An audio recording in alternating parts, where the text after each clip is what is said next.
Wapasua njia pasipokuwa na njia. Sinihutira kugira album, navuga gute muri gospel wihutiye kugira gusa ibishanso bisohoke nibigira impact, bifasha imitima bifasha gusa kubanjuka mugabo umengo biri un peu bizarre mugabo nuko nyene bimeze.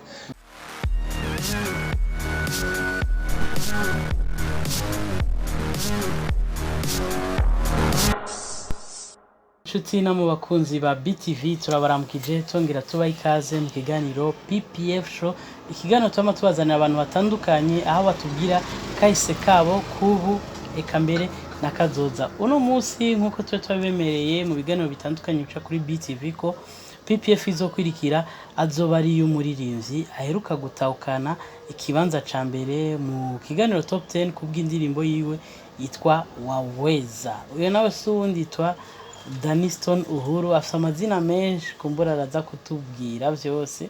Reka ariko tubanze tumuhe ikaze. Dani, turakuramukije. Ndabaramukije. Meze neza cyane gose. Yes ashimwe. Amen. Usa n'umuntu nasinzi umeze gute? Je ndashaka uko gutekereza niko bimeze canke ni uvyamurahe ku bavyeyi kuri kamere canke kuri eglise? Uko gutekereza nuko nyene meze. Niko umeze kawaida.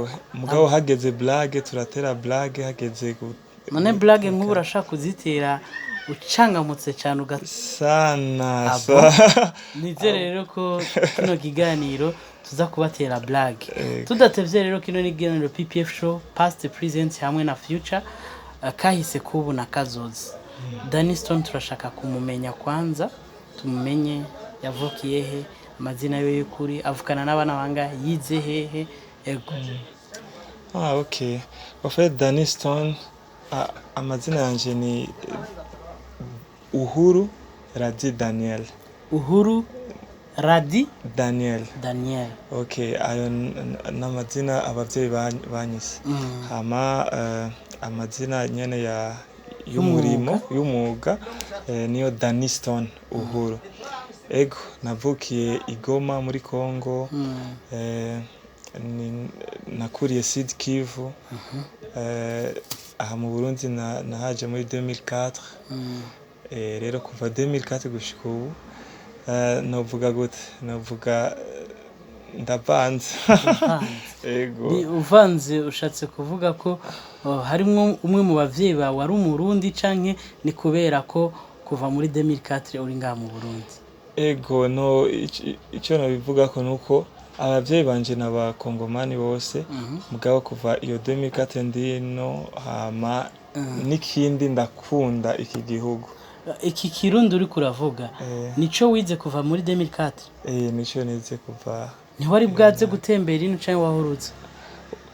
Avant 2004. Avant 2004 nari mfise mbari 13 ans 14 ans ibintu nk'ivyo. Ça veut dire niryo ryari rya mbere nkiri umubebe abavyeyi baranzana. Okay. Ibintu nk'ivyo.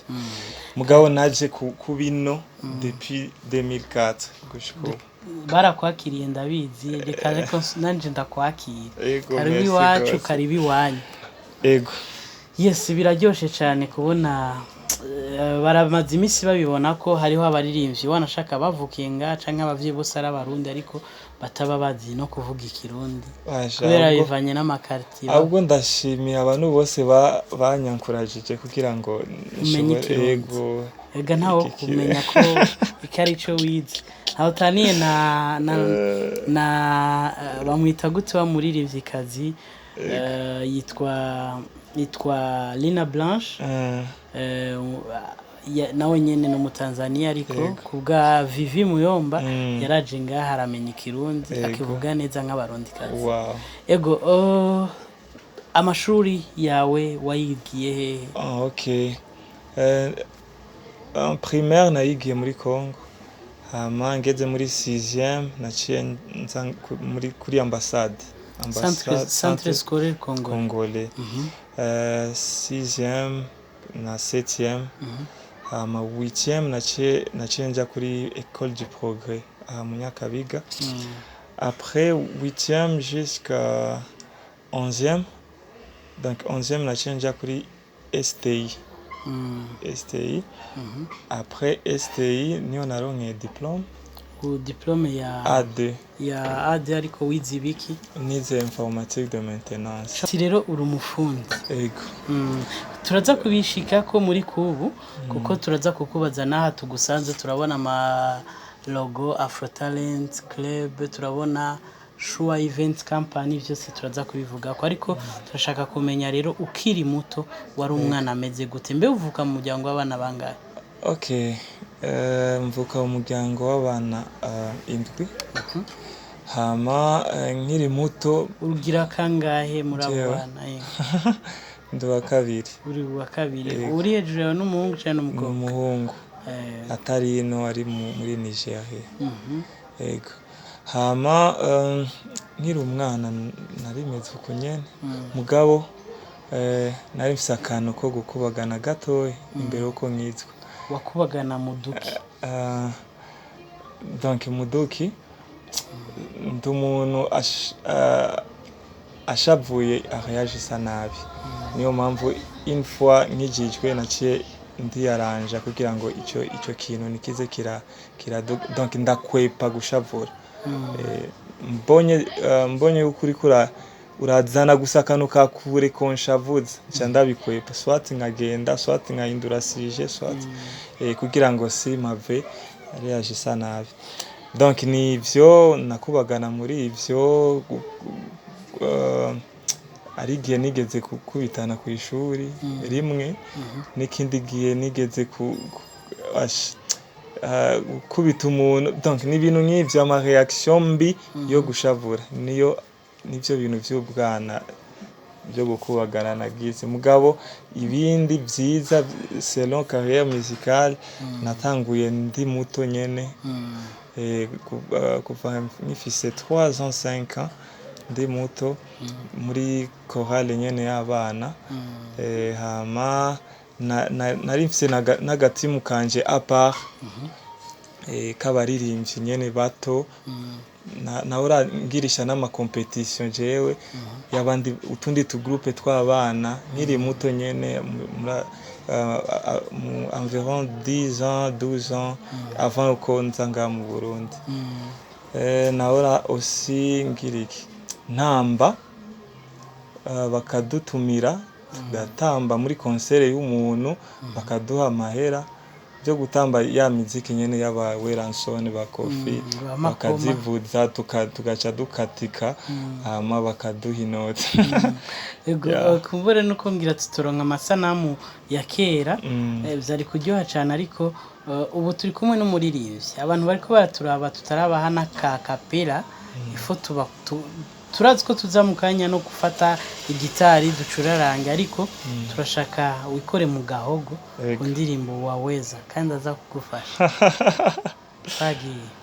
Wapasua njia pasipokuwa na njia, wewe watosha, wewe ni mkuu. Adonai, wewe ni mkuu. Jehova, Jehova, wewe ni mkuu. El Shaddai, El Shaddai, wewe ni mkuu. Tuzananje unyigisha kuririmba muri chorale. Ivyo nivyo muri Afro Talent. Yes, reka tubandanye gatoyi, turaza kuba ryohera mu mwanya uri imbere, kumbure dufise na gitara, ariko tubandanyije. Ego hari yindi ngabirano wowe ufise tutazi, turetse ivyo wigiye, turetse n'ivyo kuririmba?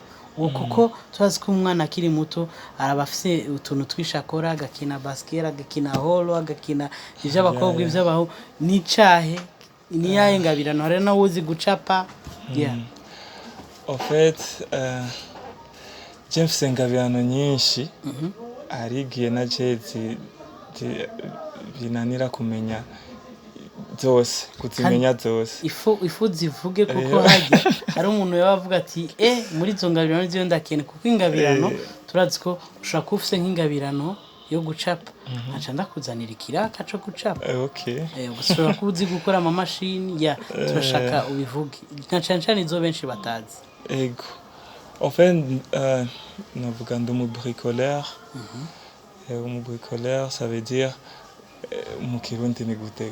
Donc umubricoleur n'umuntu aterateranya utuntu twinshi ugakreamo ikindi kintu ugafata nk'iyo mashini bariko barayibona nkaho irashobora kuba itarifatanye uko ariko ari wowe wayifatanije peut-être cyangwa ugakurako iki design kiri inyuma cha plastique ukagira ki design c'imbaho cyangwa ugashobora kuyihindura ikaba touch Okay, ni muri yomvo naciye ngira cya gicurarangisho canje cyitwa Uhuru Saxo navugije muri Waweza. Iyo ni cadre ya bricolage. Ndumuririmbyi urafise igicurarangisho ifo ko bavyumva. Kitwa Uhuru Saxo. Kizi kuvuza abantu bangahe? Abantu bangahe gushika ubu n'abantu batatu. Wacigishije. Yego. Abantu batatu, babiri bo muri SMS. N'umwe wo muri Afro Talent. Ego uti hama izindi ngabirano tuba tutazi. Izindi ndi umufundi électricien. Ndavuza aussi apana kuririmba kuvuza percussion. Ivyo ndabigira cyane muri Afro Talent apana ibindi. Iyindi ngabirano ndumu motivateur aussi. Ndakunda navuga gute encourager canke gutera intege aba jeune bafise ingabirano. Aussi nyene no muri navuga gute urashaka kuvuga mu Giswahili canke mu ivyo ndiko ndarondera ijya terme mu Gifaransa organisateur w'ama événement aussi umuntu atunganya ibiteramo. Ego organisateur w'ama événement. Ikindi ni iki ndacibutse cyane ukivuga uraza kwivuga tutaraye ikiganiro. Ego tugume rero ku muziki ati rero umuziki umaze kumenya waraciye muri Kohara ariko hari ibyo watubwiye twacishije no muri B News. Uravuga ama eglise umaze gucamwo, uravuga kumbure na Kohara n'ibindi byose turashaka kubimenya nk'ibi byose ukuntu byagiye biravuka mu ncamake imbere yuko tuza muri kubu kugira uvuge uko bikora ubu ariko turashaka kumenya amateka wanditse makeyi. Okay, natanguriye muri Sunday après 2014 2005 naciye nja muri chorale ikuze gato. Après Sunday ikuze gato yitwa Maseraf Choir kuri Fekabu aha mu Nyakabiga. Ihuza abava muri Sunday n'abantu bakuze. Okay, depuis 2004 jusqu'à 2011 donc nari muri Maseraf nyene. 2012 baciye bangira umuchef donc président w'iyo chorale gushika 2019. Hama nsubi inyuma gato vers 2006 vers 2007 vers 2006 2007 naciye ninjira muri The Best Friend of God. Umugwi witwa The Best Friend of God sinzi kuwibuka. Wigeze gutwara Pamoja Awards. Ivyo vya Pamoja Awards bigitangura nyene. Ninjiye muri The Best Friend of God kuko twahora turirimbana nyene no muri Maserafi umugwi w'abahungu gusa. Ego kuva ico gihe gushika ubu. Hama 2014 niyo natanguye kwiyumvira ico bita Afro Talent. Afro Talent ni association ihuza aba jeunes bo muri Afrika pour l'objectif yuko dufashanya kudécouvrir no kuexploita amatala impano dufise kugira ngo tuziteze imbere ziteze imbere na Afrika yacu. Ego iyo 2004 naciye ntangura kwasosia abandi kubenteresa. Iyo 2014 2017 niyo vyaciye bigira power gose kuko 2015 yaciye aba problem gato. 2017 niyo vyaciye bigira inguvu ahanini. Mbandanije na Afro Talent 2014 2017 haciye havuka umugwi Afro Talent Music Band pour l'objectif yo kwigisha biciye mu muziki umudiho w'ikinyafrika. Tukakubita mayaya, tukakubita seben canke kizulu b'ikinyafrika, tuteze imbere Afrika kandi twigisha muri uwo mudiho nyene w'ikinyafrika. Okay, kuvyerekeye carrière solo yiwanje rero nayitanguye 2014 niyo natanguye gusohora indirimbo yanje ya mbere yitwa Sambamba na Yesu. 2014 ego gushika uno musi ndi muri carrière solo. Hama Maserafi singiri muri Maserafi muri eglise nkora muri team ya Present Worship Principal yitwa Shekina Worship Team. Ego ndi umukonseiller muri iyo team.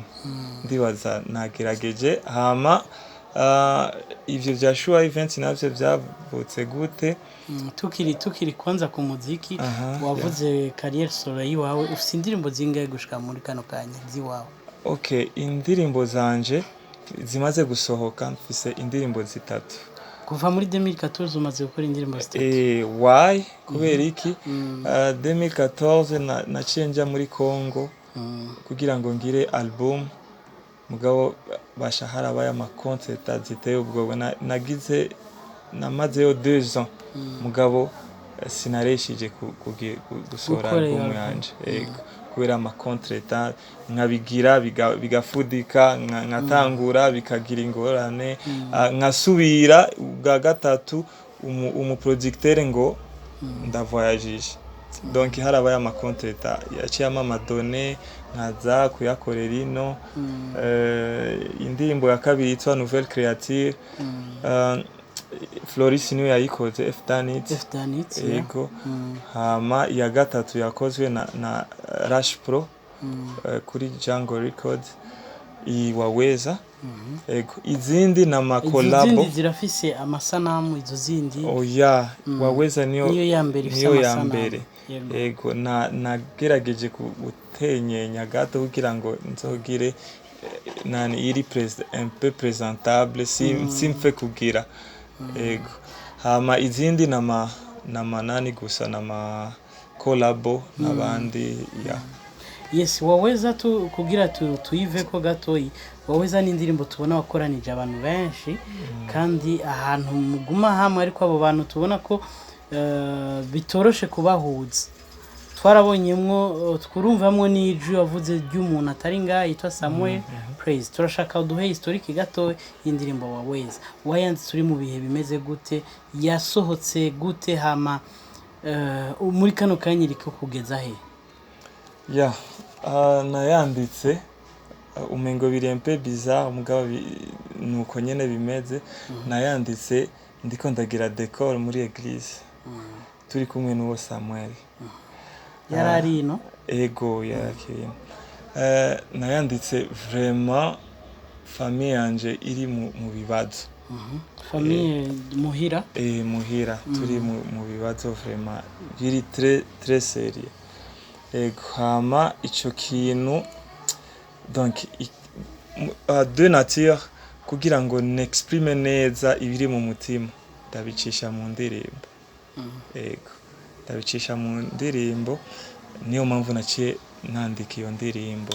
Tugerageje kwibuka neza ivyo watubwiye mu kiganiro B News muri audio waturungikiye, waravuze ko ari indirimbo wayanditse umuvyeyi wawe amaze igihe adafise akazi ufise ibibazo muhira urashobora gucako gatoyi kugira tuje tutandukira n'ibindi okay ivyo bibazo gatoyi gusa nubwo tokwinjira indani umuvyeyi navuga gute yari muri chômage iteye ubwoba ari mu gashomeri iteye ubwoba hama muhira twari tumaze nimbari nka 5 mois nimbari 6 mois tutarariha inzu bamaze kutwandikira kumbure nani galed bayita gute kugira tuve mu nzu ego ni préavis cyane kugira ngo tuve mu nzu ibintu biteye ubwoba tubura n'ibyo kurya urabona n'ibyo kurya mukabibura akagira 3 z'ijoro mu Buyenzi akagira 3 z'ijoro mutazi tugibiki uronse igihumbi muri kumwe n'abavyeyi bose au fait jewe 2017 nari maze kuva mu bavyeyi kugira ngo nimenye abana nibakubitike na jewe ndiko ndabaraba uko reka aho mwari abana ariko aho onye oya ivyo vyaba uri mu wundi muryango aho uba ndi jenyene mugabo abandi baba ego hama après donc nuko iyo famille ikaguma itubwira mutuvire mu nzu sinzi utuntu n'utundi muri kote ya famille muri kote y'amashuri ugasanga ari ibintu biri compliqué tellement compliqué indirimbo yitwa waweza ndiko ndabwira Imana même si ndiko ndabibona ibi inye ndizera kushoboye wewe wankuye muri mu bigoye gukurusha ibi nibura bishoboye ibi biri très simple hama bajye abantu wabarondeye gute wo twibutsa amazina y'abantu barimwo bamwe twazwi turabonye Dative Miss turabonye avant ko mvuga abo bantu no gira ko gato nuko Imana yarabikoze ubu tuba famille ba mu nzu yiwacu nyene ego ubu abana bariga ibintu sinzi ukungene vyikoze ariko indirimbo yasohotse ivyo vyabonetse ego indirimbo yasohotse kuva mu mwaka uheze audio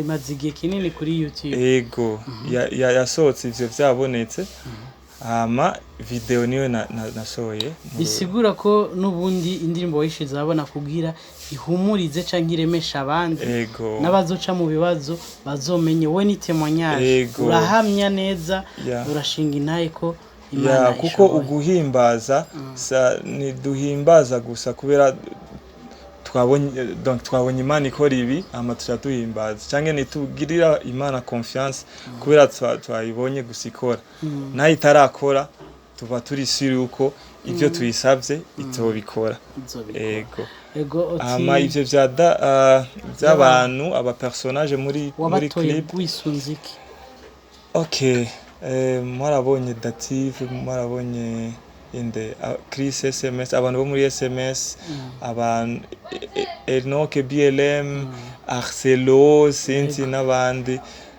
icambere nabagenzi donc kandi bari prêt n'abandi bari prête kunshigikira ego turazinanye byarako ntivyakugoye cyane nivyangoye cyane kuko hano ni he kubera iki kubera nari mfise equipe ivyorganiza hama n'abari charge yo kubarondera tusa ego kandi basanzwe banshigikira mu vyo ngora ego cyane yes dutandukire gato yo ariko uravuga vya Shua event kugira tuce duhereza n'igice ca mbere ca kahise okay ivya Shua event navyo donc ni vision yavutse ni navuga gute ni entreprise yavutse muri vision ya Afro Talent ego yuko c'est possible uri umurundi uri umukongomani uri umu africain w'umujene gucrea akazi à partir ya talent ufise byatanguye gute byatanguriye navuga nko kuri jewe nibonye ben nzi kugira utuntu kubrikola kugira amatara ibiki n'ibiki none sinogura utuntu hama nze ndakotesha par exemple yagize imanza bakankotera utuntu nkabagira éclairage mu mamanza ok naciye n'interesa abandi dukorana ba associé dukorana ok twaciye tu investisa ego hama bigaca bivuka Shua Events Company ego twarabonye ko Shua Events ariyo ya presence ino ndirimbo video ni ukuvuga nimwe mwayikoreye canke umudirector ninde canke audio yakorewe he ok audio yakorewe kuri Django Records Django Records hama video ni ngaha nyene ben umudirector ni El Cleo canke mu mazina yose ni Kevin ya bwa izina ry'akazi ni El Cleo ego muri ivyo vyose waciyemwo ikintu kibi utazopfa waribagiye ni cahe hama ikintu ciza cakunezereye utazopfa yaba mu mwuga wawe canke mu buzima canke kimwe utazopfa waribagiye n'ikindi kimwe ego icakubabaje kibi na ciza ya ikintu ca mbere cambabaje muri kahise ok novuga ikintu kimwe cambabaje nuko nakuze muri environnement itariyo gute donc muri environnement niveau spirituel niyo ndiko ndavuga muri environnement itameze neza spirituellement par là rero vyaciye vyafecta vie yanje yakazoza ego mugabo maze gukizwa niyo natanguye rero kwidebrancha n'ivyo bintu ego hama ikintu ciza nazo kwibagira bibi ikintu ciza uvuze ngo no kwibagira oya ikintu kibi nico onye nakuriye muri environnement mbi spirituellement mu buryo bw'imwema ikintu ciza naco hama ikintu ciza nuko kandi kiri n'ubu nuko naronse uwo muryango mfise surtout mama wanje ni nawe mama w'umwuka niwe yamfashije no kumenya Kristo yego cyane amen Yesu reka dutandukire muri kubu rero tubwire ubu gukeneye kuronka gute gahunda zawe za buri munsi ok jewe kenshi mbega urubatse cyangwa umusore ndacyari umujene ndacyari umusore nyene kubaka ni vuba tuvyitege cyane basha muzobimenya gutu muzobimenya kumbure twemvite abafanzi bose kuri ku kibuga yego unkeneye ni kenshi mbandi ngaha hano turi ni kuri nomero combien Nyakabiga ya gatatu 8 numero 2 canke kuri Fekabu Eglise Fekabu mu Nyakabiga ya kabiri 12 iruhande y'umusigiti yarabana n'umusigiti ego canke akantelefona canke akanyandikira kuri Facebook canke Instagram page yanje ni Uhuru canke tangura Danny Stone Uhuru ego Instagram Facebook na YouTube ni ivyo nyene ego tutandukiriye muri kazoza naho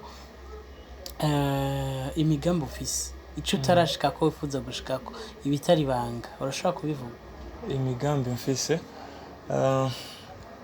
ok novuga gute icambere nuko sinihutira kugira album mugabo ndiko ndagira chanson ku yindi parce que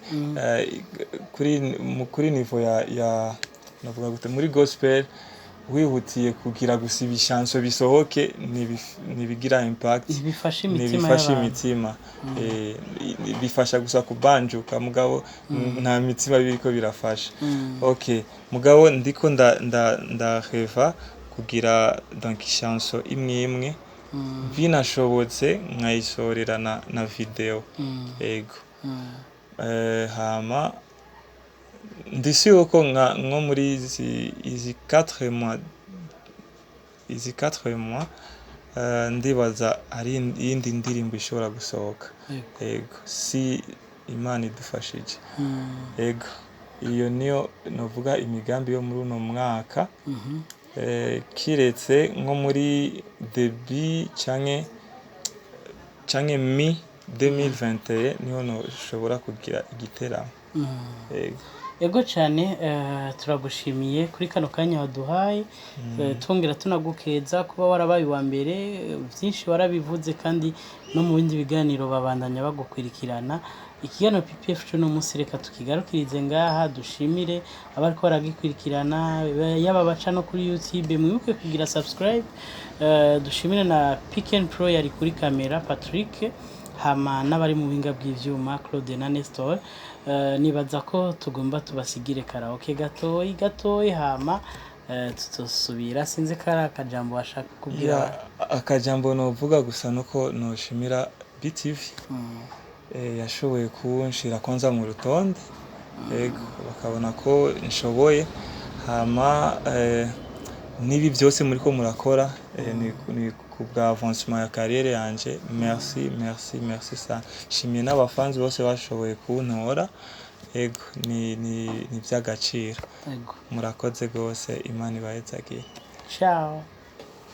Wapasua njia pasipokuwa na njia, wewe watosha,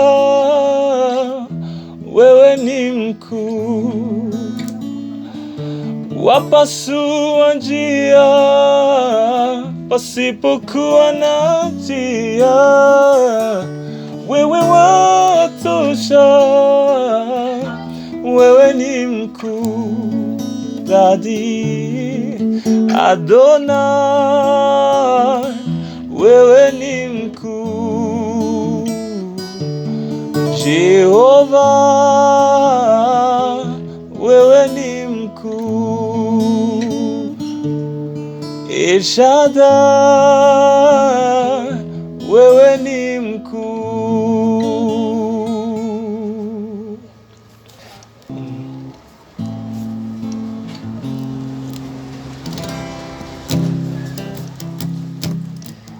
Ukugomba gukorwa kumwanya, ukumenya nako kugashigwa mu ngiro, uzomenya ukuri kuguhe kwidegembya. Agakiza ni nk'ubuntu bukomanga ku rugi rwawe, yacutima mu vyiyumviro, hitamwo neza uyu mwanya ni gwawe. Amahoro Imana itanga aruta ubwenge bwose bwo mw'isi. Yesu niwe nzira y'ukuri, ntawamwizigiye maze ngo akogwe n'isoni.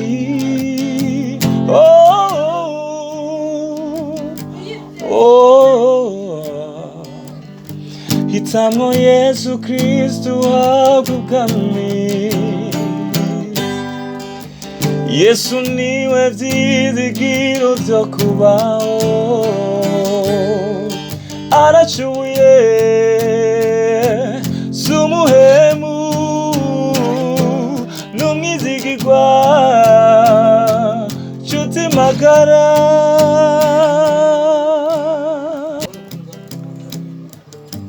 Okay, nayo ya sambamba nilianza nayo si sambamba. Okay, refrain.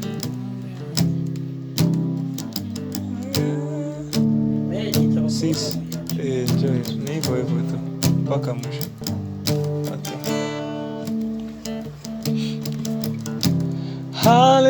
Hallelujah, je suis une nouvelle créature, même si le monde l'ignore.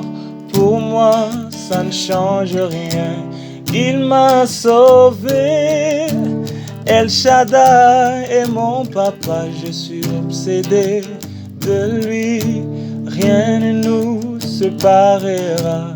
Hallelujah, Je suis une nouvelle créature, même si le monde l'ignore. Pour moi, ça ne change rien. Il m'a sauvé. El Shaddai est mon papa, je suis obsédé de lui. Rien ne nous séparera.